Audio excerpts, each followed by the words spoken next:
Hi, my name's Trudy Macdonald. I'm the Managing Director of TalentCode HR. As we come to this time of year and we're starting to put our sights on next financial year, it's a really great time to be evaluating your top talent across your organisation.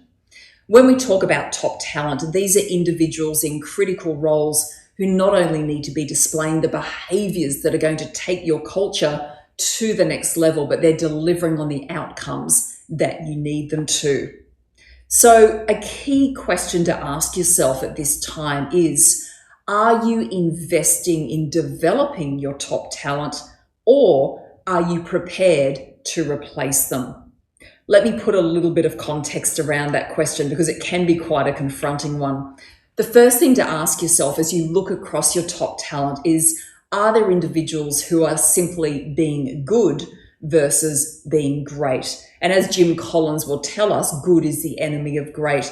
For those who aren't striving to be great, ask yourself, am I prepared to invest in developing them and shifting that status quo, or am I prepared to replace them?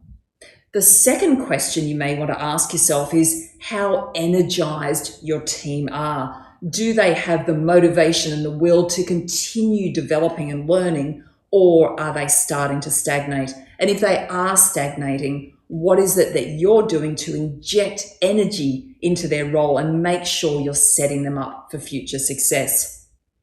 Finally, as you look across your top talent, are they innovating and are they contributing beyond the scope of their immediate role? And if not, are you developing them, or are you prepared to replace them? If you're interested in talking about how we can help you develop your top talent as you start to prepare your workforce for the next financial year, please don't hesitate to reach out. We would be delighted to explore this with you.